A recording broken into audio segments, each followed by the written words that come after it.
Hi there, I'm Eric Wordweaver Sjerven, Gothi of the Ridgar folk here in East Texas, and I'd like to welcome you to the Raven's Call. This is a show where I ramble on about different heathen-related subjects, whatever happens to strike my fancy at the time. Now, usually I do this at the end of the video, but I want to throw this at the beginning real fast.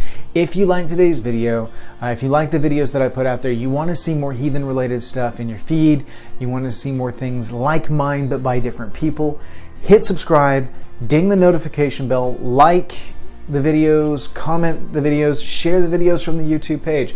The more you interact with my videos on YouTube, the more you're going to see either my stuff or stuff like me. And there are other guys and ladies out there doing what I do, and well, similar, not exactly what I do, but in their own way, doing their own bent of things. So give it a look-see and interact with the videos. The more you do, the more you see. The more you see, the more you learn. So hit it, learn, and be happy. Now, today's subject is going to be shame versus guilt with relation to, specifically, the correction of behavior within the social construct of heathenry groups in modern heathenry today. Okay? I'm going to go through this. This is a very, very difficult subject to kind of break into. Okay? It's very complicated and yet very, very simple. This is something that should be basic heathenry, should be heathenry 101, but I find even some advanced heathens don't fully understand it, okay? So I'm going to do my best to try and roll this all into a video. But if you're the kind that likes to read, I do have an essay that I wrote while I was putting my thoughts together on this. It's about a 6-page essay, all my little mind fire that I threw out there. And it's up on Word Weaver Productions on Facebook. That's Word-Weaver Productions. You should be able to find a link to it in the description below. If not, you can always jump on Facebook, search out Word-Weaver, literally Word-Weaver Productions, and it should take you to the group. I put it up as a note on my personal Facebook page and then shared it out to everything. It's public, so everybody can see it. Feel free to give it a look-see and give it a read, and you'll get more kind of how I go through and how my mind works with relation to all this, okay? So, without any further ado, let's jump straight into things, okay? First thing we're going to do is we're going to look at, I need to establish some terms, okay? Now, the first term is social construct, all right? I use this term a lot, and I need you to understand what I mean by that. A social construct is just that. It is a creation of social agreement. We're going to put this in terms of a tribe, okay? Heathen tribe, kindred, whatever you want to call it, exists because a number of individuals get together with common goals, common beliefs, and decide they want to band together and make a thing, okay? This thing that they agree upon and that they call a tribe, that they call a kindred, whatever, doesn't have a physical existence because it's not a physical thing. It's a social construction. It is literally existing in the social plane. It's an immaterial thing that exists solely because the society comprising it agrees that it exists. Okay? So, governments are social constructs, clubs are social constructs, friend groups, families, you name it, that you'll be able to see social constructs in just about everything. You get social constructs at work, because there's no actual physical thing binding you to work. You have an agreed upon, this is what we do, and this is how it's going to work. That is the social construct.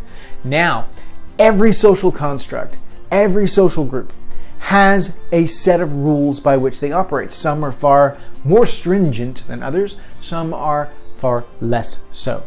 In many instances, social constructs will have an actual written set of laws, such as the governments of the world, written sets of laws. Many religious groups have written sets of rules, edicts, things like that in place that are guidelines by which the individual members must operate in order to maintain their membership within the social construct. What we get here is the social contract. Okay?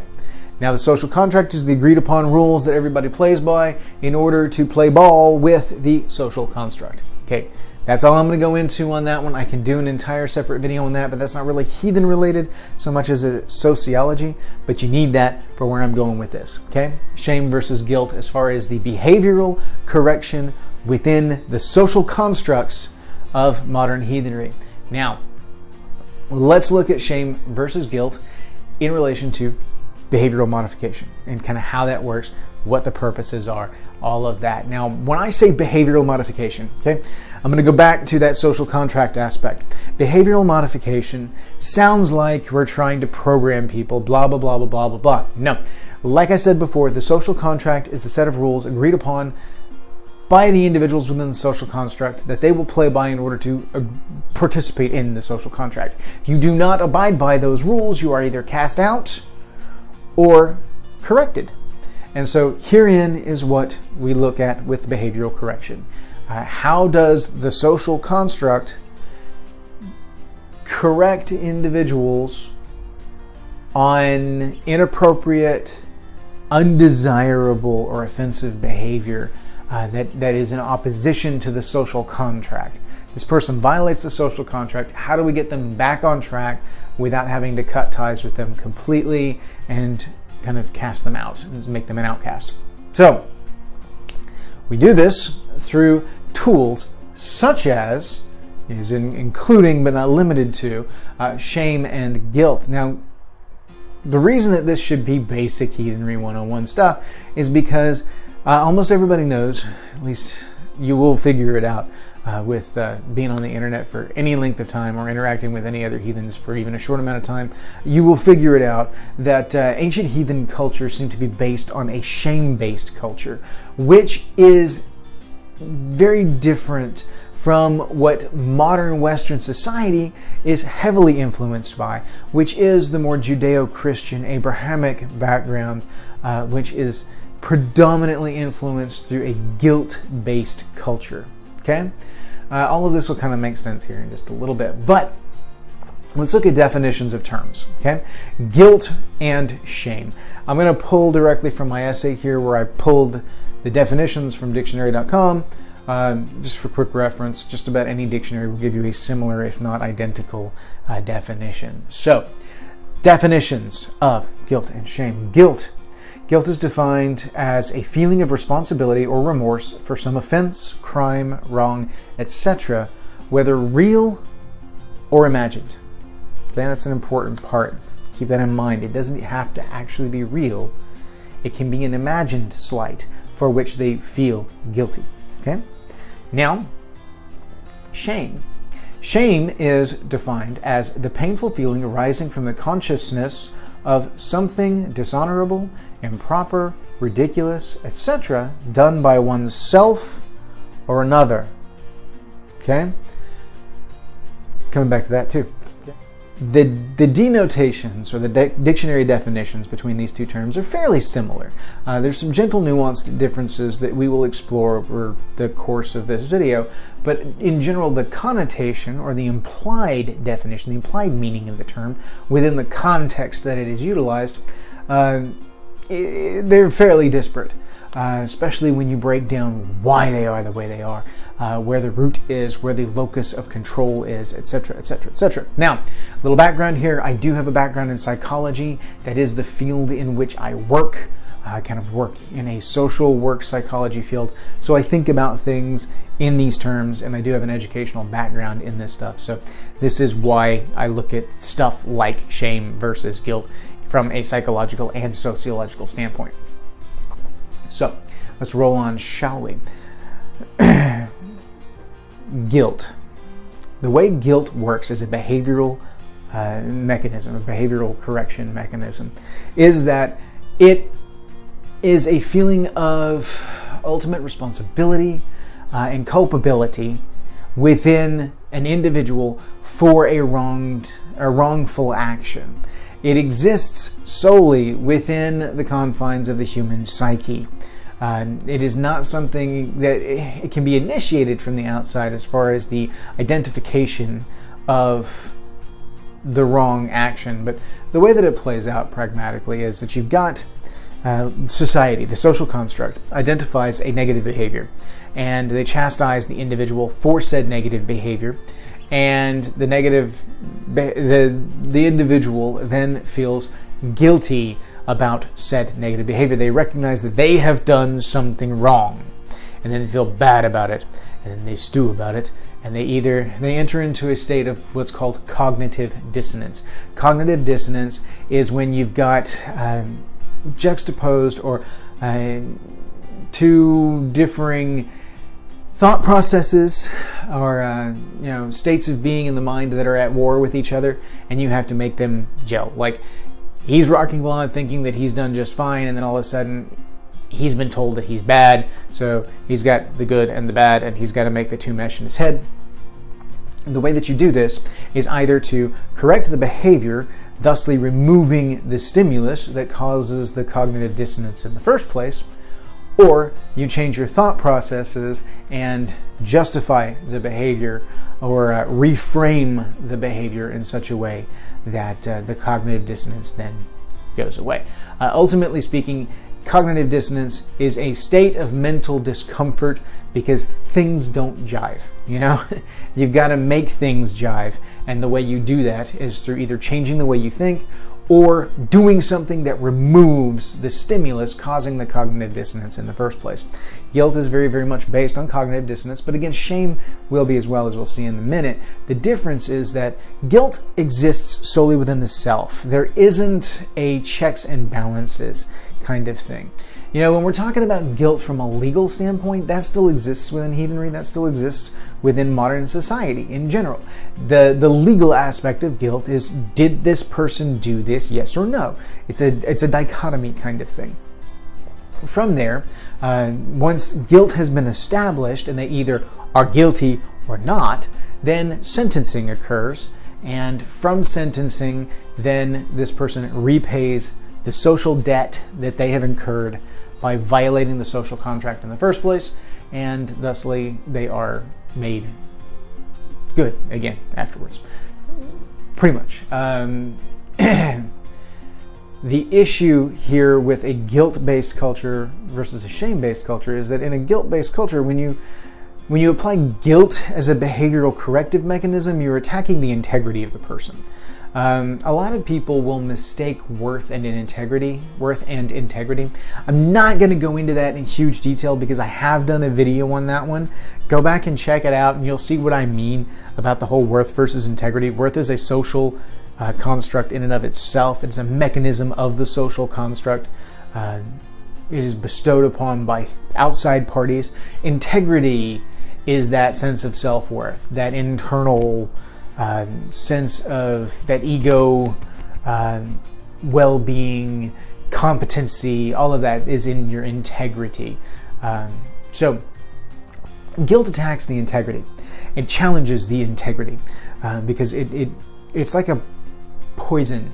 It goes in and it attacks the integrity, and then the person has to attack the guilt either to remove it or cure it. They either have to chop it off and let it go or cure it. And we talked about that before, changing thought processes, removing the stimulus, whatever it takes.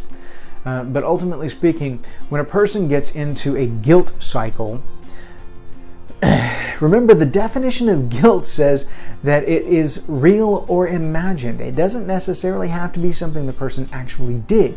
They can feel guilty over things they imagine that they've done or that they perceive that they've done. It doesn't, in a guilt-based culture, everything is internalized. It is not a social give and take. And that's part of the reason I think Western society has latched onto it so heavily, is because all that society has to do is say, you should feel guilty about what you've done. And then everything's set in motion. It's up to that person to handle it from then on. It's a set it and forget it kind of social correction. So there's not a whole lot for society to have to do, whereas shame, as you will see here in a moment, is a very give and take kind of thing with reciprocal responsibilities. There's no reciprocal responsibility within guilt. Guilt says you are guilty, make it right, and that's it. There's an implication that you have to make it right to be accepted back into blah, blah, blah, blah, blah, blah. yes, this is behavioral correction. That's how it works, you know. Again, the differences in denotation are gentle, subtle nuances sometimes. But guilt, because it's left unchecked, because it's not a social program, because it is a psychological state, it's the feeling of guilty. Society puts that into a person's head. They initiate that guilty feeling and then just let it go, let it stew and let it do its thing. It'll work itself out, or they'll get cast out, blah, blah, blah, blah, blah. Yes and no. The problem is the human psyche doesn't work that way. In a lot of ways, when you introduce the toxin into the well, that is the guilty feeling, it reigns unchecked and begins to fester. It cooks in the soul like a coal in a peat bed. It slowly just churns the embers around it and eats away at everything until it does significant damage. Okay? So, it's guilt. Okay? Guilt is entirely within the mind, within the psyche of the individual, and it is based heavily upon the subjective self-worth of the individual. It's like an attack on the subjective self-worth of the individual. And like I said before, left unchecked, it can be quite toxic. Not all the time, not purely. And again, I differentiate between the feeling of guilty versus the legal status of guilty, which is an agreed upon social construct. We're talking about the application of this guilt feeling to an individual with the expectation that they will then right their own behaviors. Now let's talk about shame. Shame is a product of the social contract. It is a function within the social construct that corrects behavior and has a very much give and take kind of thing. Throughout this, I'm going to utilize an anecdote of Bjorn Thorolfsson. Some will recognize his name from my saga over there on my Weaving Words show, the saga of Bjorn Thorolfsson.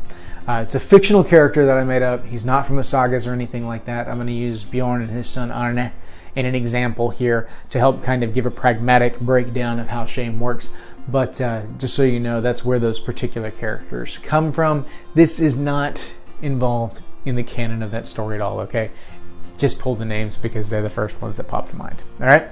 Now, the way shame works is, and shame is a give and take. It can be from the higher social structure, the social status, to the lower. It can also go the other way, back and forth, okay? So keep this in mind. I'm going to use the top-down method here just to kind of set the stage. Individual who's running said tribe, okay, identifies that this individual within the tribe has done something wrong. They have gone out in public, made a fool of themselves, spoken incorrectly, broken an oath, something like that. Something that would not necessarily be under the purview of the legal system, but is under the purview of behavioral correction within the tribe. This responsible individual, go the Jarl, chieftain, whatever that position may be, will address the individual within the tribe for whom they are responsible, and they will express their displeasure and disappointment. In so doing, they lay out to this individual that their behavior is unacceptable based on the social contract at play. And they then apply shame to the individual. Now, once shame has been applied, the administrator of the shame will set some kind of recompense or repayment that needs to be done in order to wash the slate clean. And then once it is done, the shame is cleared away. Let's use Bjorn and Arne. Okay, let's say that Arne goes over and he steals from the Miller's family down the road. He breaks into the Miller store and he steals a bag of flour. Why? Who knows? The why is not important in this. The important part is that he's done this. Now, within heathenry, the smallest indivisible social construct is the sib. The individual acts as a representative of the Sib and is not at any point in time that I can tell from my research looked at as an individual. Bjorn was never just Bjorn. Bjorn was Bjorn Thorolfsson, son of Thorolf, father of Arne and his other kids, a husband to his wife, an extension of his family, and as such, he's responsible for everyone underneath him in the family, and anything they do impacts his reputation. Anything he does impacts their reputation. They operate as a social unit. Okay? So, when Arne steals from the miller, this puts shame on the family of Bjorn because a member of his family has done an ill deed to another. And so he must then correct this. He is responsible for this. So he will address Arne and express his displeasure. Explain to him that this is not acceptable and this is why, and he has to do something to fix it. So he will have Arne take back the flour to repay, but all that does is fix the theft. It doesn't fix the actual social damage that's been done here. So Bjorn will send extra. He'll send a gift. He'll send a goat. He'll send a sheep. He'll send some gold, something to help kind of sweeten the deal. What this is he's fixing the problem, making the problem go away, but then he's adding a little bit extra for damages, as it were. What he's doing is he's going above and beyond to wash the slate clean. Shame is the opposite of renown. It's dishonor and honor. Shame and renown are a zero-sum game in a lot of ways. It's a give and take. Renown is the positive on the scale. Shame is the negative on the scale. An individual whose family goes along and does good things will build renown.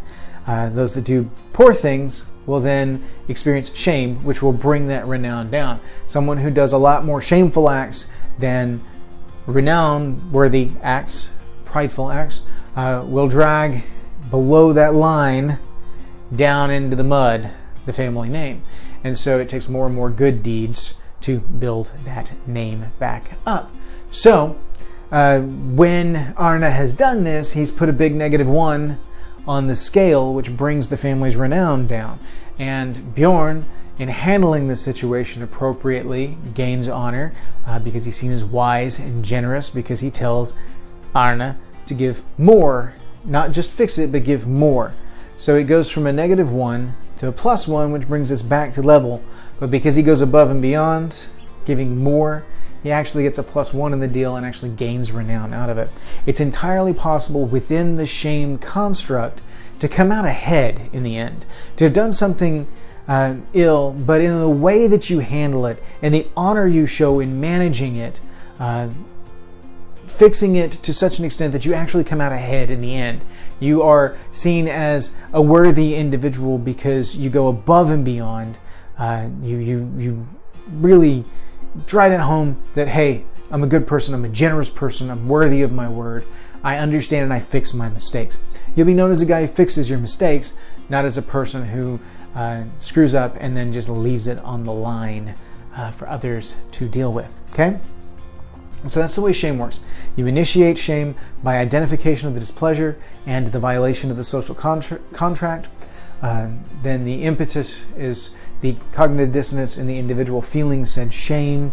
The difference between shame and guilt in that instance is that shame is the give and take. At this point in time where shame has been applied, there is then a socially projected way to repay it. There's a recoupment process, and it's agreed upon within the social contract. So in the end, you can wash everything away and maybe even come out ahead, or at least come out even, start mending some bridges. Obviously, particularly hurtful and willfully evil or ill acts are going to be harder to come back from, and you may not be able to come out ahead in those instances. You can pay off as much of the shame as you can, but you may just be trying to come out, instead of at -5, try to do some damage control and bring it to -1. You're still not breaking even, but hey, at least you kind of got a little bit up there. Shame versus guilt in math. Who knew? Anyway, it's a give and take process. There is a social accountability within shame that seems to be absent from the process of guilt. Okay, guilt from a punishment standpoint is very one and done kind of thing, and then it's up to the individual to fix themselves. There's not a whole lot of accountability. There's not a whole lot of involvement from the social construct itself. Shame, on the other hand, is very much a social construct. The person shame is applied so the person knows they've done something wrong within the social construct, violation of the social contract, and then they are given parameters by which to fix it. And if they do not fix it, then they have consequences within the social construct as per the social contract. And so they'll either end up eventually cast out, or they will modify their behaviors to be more socially acceptable to the social construct and then mesh better with their friends and family. Okay? So, this is some of the basis of shame and guilt culture. This video has gone a lot longer than I really wanted to, so I'm going to break this up into a couple of parts. I'm going to go ahead and end it here after kind of breaking down the difference between shame and guilt culture. I'm going to come back in the next video and I'm going to talk a little bit about the application of those things in modern heathenry today. Hopefully, I can get a little bit of something off on my chest in that respect, because there's an area that bothers me in there. So we're going to come back to that, but I don't want this to end up being an hour-long video, because nobody wants to watch an hour-long video on shame and guilt culture. So if you like today's video, hit like on the video itself, subscribe to my channel, ding the bell in the corner. Front video always flips it, so I think it's over there. No, it's over there, isn't it? Anyway, ding the bell. If you don't ding the bell, you're not going to get all of my videos. Just subscribing isn't enough anymore. Follow me on Facebook at Word-Weaver Productions. Again, there's a link down in the comments below. You can follow me on Twitter. It's kind of laughable. I do have, I think, maybe 3 or 4 followers, but it's kind of, I'm bad at Twitter. Not my thing, but I'm on there anyway. E_Sjerven. Look at the show channel to see how to spell my name. And then, of course, you can email me at esjerven@gmail.com. Again, check the listing to see how to spell my name. esjerven@gmail.com. I also have that Saraha thing. There's a link for that down in the description down below, where you can leave anonymous feedback. And I get a lot of silly stuff on there, which is fun. I enjoy the silly stuff. And I get some really constructive stuff too. And then a lot of my people just say really nice things, because I've got some good friends that like to watch this. You guys are awesome. Thank y'all. So keep in touch. Give me feedback. That's how I know what you guys like, what you like, and where to go with things. Okay? So in the meantime, hail. Have a good day.